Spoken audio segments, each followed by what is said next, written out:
दंडवत हो। जो आप स्थान देख रहे हैं वीडियो में, ये स्थान मिरी गांव है।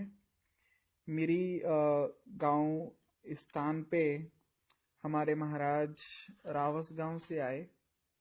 ये जो मिरी है ये पाथरडी अहमदनगर में है। और यहाँ पे महाराज, जैसे मैंने बताया, रावस गांव से आए। और आने के बाद महाराज ने इस मिरी गांव में 20 दिन मुकाम किया। मतलब स्वामी जी 20 दिन यहाँ पे रुके थे। इस हिसाब से ये जो स्थान है ये क्या है, हमारे पंथ का महास्थान है।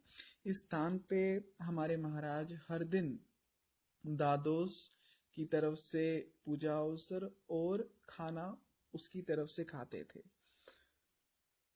और मिरी गांव में रहते हुए एक दिन हमारे आचार्य जी स्वामी जी से पूछते हैं कि आप हमें अटन विधि बताइए कि इस साधक को जो इस धर्म पे चल रहा है उसको अटन कैसे करना चाहिए।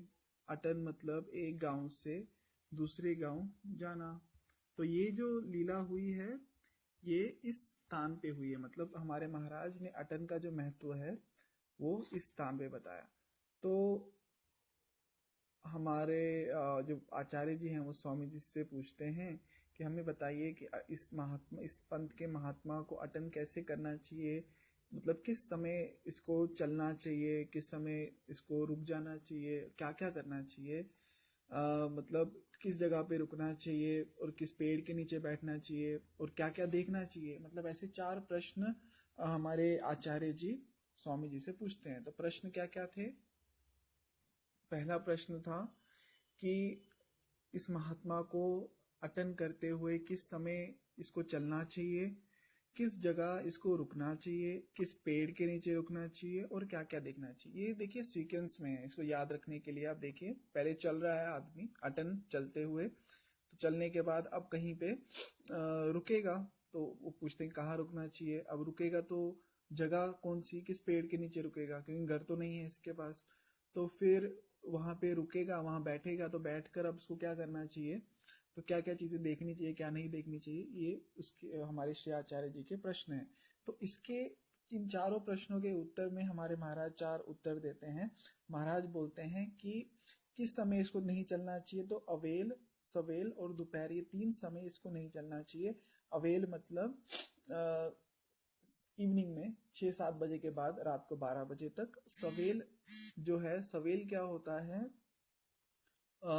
3 बजे से 6 बजे तक के टाइम को सवेल कहते हैं। सात्विक टाइम है, लेकिन इस समय क्या होता है ना, हिंसा मतलब प्राणी अपना खाना ढूंढने के लिए निकलते हैं। तो इसलिए साधक को तकलीफ हो सकती है, इसलिए स्वामी जी ने ये समय वर्जित किया है। तीसरा है दोपहर। तो ये समय स्वामी जी बोलते हैं नहीं रुकना चाहिए। दंडी नदी सिंधी नदी द्वंदी, इन 3 गांवों में इसको नहीं रुकना चाहिए। तो सिंधी मतलब जो ऐसे गांव हैं जहाँ पे जंगल एकदम पास में है, तो वहाँ के जो प्राणी, वहाँ के जो लोग रहने वाले थे वो हिंसक होते हैं, तो वहाँ पे इसको नहीं रहना चाहिए। नदी, नदी मतलब जो नदी के पास के गांव है तो वहाँ मछुआरे रहते हैं, हिंसक रहते हैं, मच्छी मारते हैं, इसलिए वहाँ पे इसको नहीं रहना चाहिए। द्वंदी मतलब जिन 2 गांवों में बैर है, द्वंद है, वहाँ पे भी इसको नहीं रहना चाहिए। तो इस प्रकार से महाराज और निरूपण करते हैं और आगे बोलते हैं कि फलतिया फुलतिया मतलब जो पेड़ जिसपे फल लगे हैं उसके नीचे भी नहीं बैठना चाहिए। और वहां बैठकर ऊपर जो पक्षी है उड़ रहे हैं उनको भी नहीं देखना चाहिए। तो इस प्रकार से निरूपण किया वहां पे।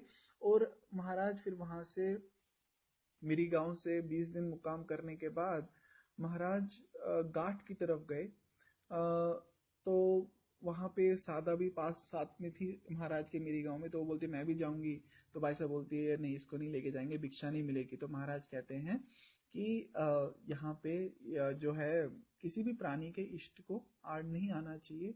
वो अगर कुछ इष्ट रूप क्रिया कर रहा है तो उसको हमको बाधक नहीं बनना चाहिए। हम हमें से वो इष्ट क्रिया, जो धार्मिक जो क्रिया है, उसको करने देनी चाहिए। तो आज मैंने ये एक्चुअली आपको क्यों बताई ये लीला मेरी गांव की, तो रिसेंटली कुछ दिनों पहले, 1-2 दिन पहले, वहां पे एक नया स्थान मिला मेरी गांव में। तो ये जो आप इस स्थान की जो फोटो देख रहे हैं, शुरुआत में जो आपने स्थान की फोटो देखी, उसके ही आसपास में एक स्थान मिला है। तो वो जो स्थान है वो है अग्निष्ट के जो स्थान है वो अग्निष्टिका जो होता है उसके पूर्व पश्चिमाभिमुख वहां पे महाराज का आसन होता था। तो वो स्थान मिला है, इसलिए मैंने सोचा कि आपको इस मेरी गांव के जो है उसके बारे में आपको और डिटेल्स बता दूं।